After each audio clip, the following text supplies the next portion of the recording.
Pernah kebayang nggak ada sebuah desa yang dulunya salah satu yang paling miskin, sekarang malah jadi destinasi wisata yang dapat banyak penghargaan. Kedengarannya kayak cerita film ya, tapi ini beneran nyata.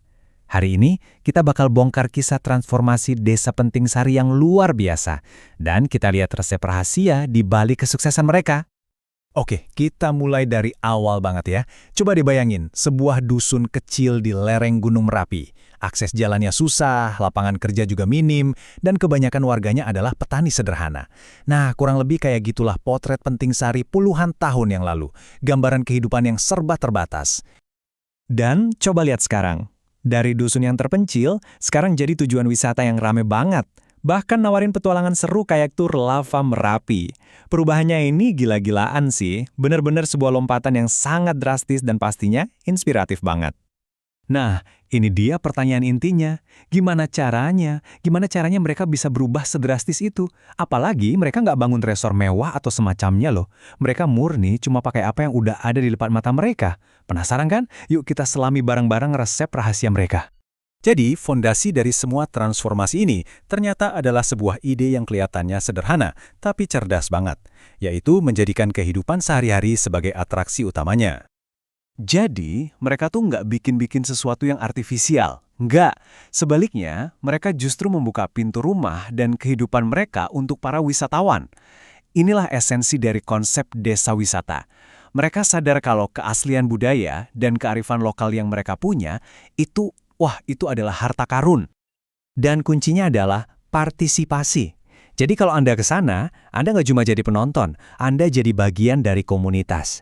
Anda diajak langsung turun ke sawah, ikut nanam padi, ngerasain lumpurnya, atau bisa juga duduk bareng belajar main gamelan. Ini pengalaman yang dapat banget, otentik, dan nggak bisa ditemukan di tempat lain. Nah, ini juga contoh yang cemerlang banget.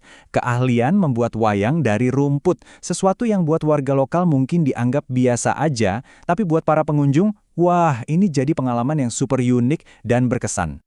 Tentu aja, ide yang hebat butuh eksekusi yang solid juga kan? Nah, disinilah kita akan masuk ke dapurnya. Kita bakal lihat kerangka kerja manajemen yang jadi mesin penggerak di balik kesuksesan Penting Sari. Konsep ini namanya tata kelola kolaboratif. Jangan pusing dulu sama istilahnya. Anggap aja ini gotong royong versi modern. Intinya, semua pihak, pemerintah, swasta, dan masyarakat duduk bareng buat ambil keputusan. Nggak ada yang mendominasi, semua adalah mitra yang setara. Jadi, siapa aja pemain utamanya? Pertama, jelas komunitas itu sendiri yang mereka organisir dalam kelompok bernama Pok Darwis. Kedua, ada pemerintah yang ngasih dukungan dan legalitas.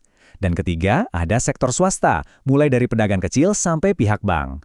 Nah, ketiganya ini membentuk semacam segitiga kekuatan yang kokoh. Oke, sekarang yuk kita bedah lebih dalam lagi pilar-pilar apa aja yang bikin model kolaborasi ini benar-benar efektif dan berjalan di lapangan. Pilar yang pertama adalah komunikasi. Mereka bikin forum rutin, tempat semua orang bisa ngomong, bisa nyampein ide, atau bahkan keluhan. Ini penting banget buat mastiin kalau setiap keputusan itu hasil kesepakatan bersama, bukan cuma instruksi dari atas ke bawah. Pilar kedua, membangun kepercayaan. Dan ini butuh waktu nggak bisa instan. Seperti yang diceritakan Pak Nugroho, awalnya banyak warga yang skeptis, tapi begitu mereka mulai melihat bukti nyata, pendapatan naik, desa jadi lebih hidup, kepercayaan itu mulai tumbuh. Emang benar ya, hasil nyata itu adalah pembangun kepercayaan yang paling baik. Selanjutnya adalah komitmen dengan pembagian peran yang jelas. Pemerintahan nggak ngambil alih, mereka lebih mendukung, misalnya kasih pelatihan dan bantu fasilitas. Sementara itu, komunitas jadi garda terdepan buat operasional sehari-hari. Jadi setiap pihak tahu persis apa tugas dan tanggung jawabnya. Poin krusialnya adalah menyatukan visi. Lewat dialog yang terus-menerus dan dengan merayakan setiap pencapaian kecil, mereka jadi punya pemahaman yang sama.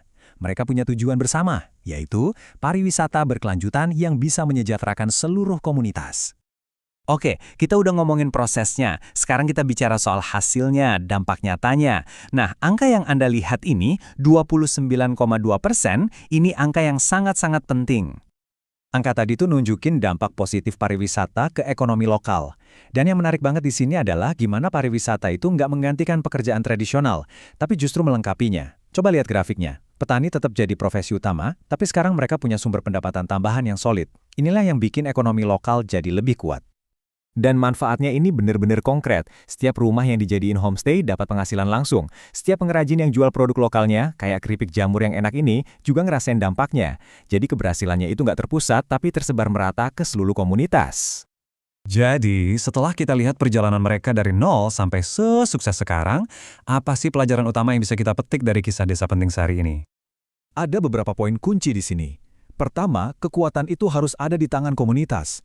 Kedua, jangan pernah remehin budaya otentik yang kita punya. Itu aset berharga. Ketiga, gotong royong adalah kuncinya. Dan yang paling penting, nggak perlu nunggu investasi raksasa dari luar. Mulailah dari apa yang udah ada di sekitar kita. Nah, ini ninggalin kita dengan satu pertanyaan penting. Apakah model kolaborasi berbasis komunitas ala Penting Sari ini bisa jadi cetak biru yang diterapkan di tempat lain? Di seluruh Indonesia, atau bahkan di dunia, sebagai solusi pembangunan yang berkelanjutan? Ini pemikiran yang sangat menarik untuk kita renungkan bersama.